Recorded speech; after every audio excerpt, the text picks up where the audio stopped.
menjawab pertanyaan dari Kakak Mia Subana, bagaimana menularkan kesadaran dengan bahagia ke orang-orang terdekat, suami, dan anak-anak.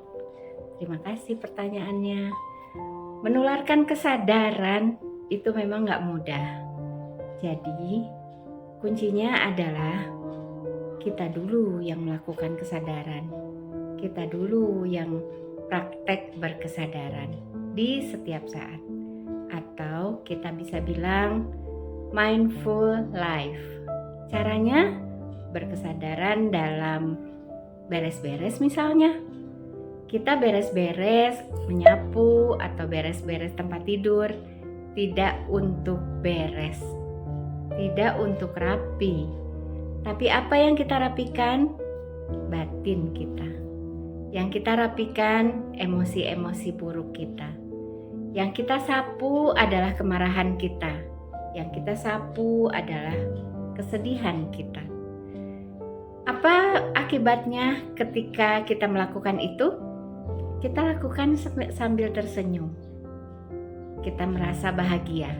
Meskipun setelah sapu-sapu, setelah beres-beres, ternyata diberantakin lagi sama anak-anak ya. Gak apa-apa, karena tujuannya bukan untuk rapi, tapi tujuannya menjadikan diri lebih rapi, menjadikan batin lebih tenang, terbebas dari debu-debu kemarahan, debu-debu kesedihan. Jadi kesadaran bukanlah pelatihan yang berat dan sulit, tapi kesadaran bisa dilakukan setiap saat. Mungkin bisa dilakukan juga ketika makan. Ketika makan, kita bisa dengan sadar sedang makan. Apa yang kita nikmati, rezeki Tuhan yang luar biasa. Berbagai warna ada di satu piring, berbagai bentuk, dan berbagai sumber. Ada dari tumbuhan, ada dari hewani. Bagaimana para petani menumbuhkan tanaman itu? Tentunya dengan banyak perjuangan. Bagaimana para peternak bisa dengan telaten merawat hewan-hewan ternaknya sehingga sampai di piring kita. Dengan itu, kita bisa makan sambil tersenyum, sambil mensyukuri apa yang sudah kita dapatkan saat ini. Juga kita bisa sadari diri kita, sadar sungguh bahwa sampai di titik ini tidaklah mudah. Mari kita lihat sebentar ke belakang. Perjuangannya luar biasa bukan? Begitu melelahkan dan begitu panjang.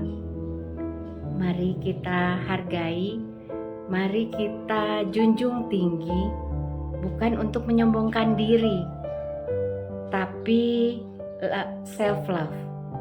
Ya, cintai diri, cintai perjuangan, sehingga kita sampai di titik ini.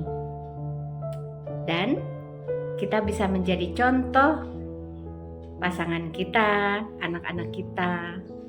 Mereka akan bertanya, "Mah, cucian banyak, tapi kok senyum-senyum aja?" "Mah, rumah berantakan, tapi kok happy-happy aja?" Oke?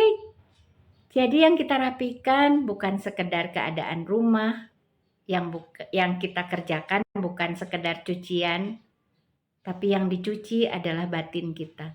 Yang dicuci adalah emosi-emosi rendah kita. Ayo lakukan sehingga menjadi contoh terbaik untuk suami, untuk pasangan, untuk anak-anak, dan mereka bisa berkesadaran seperti kita.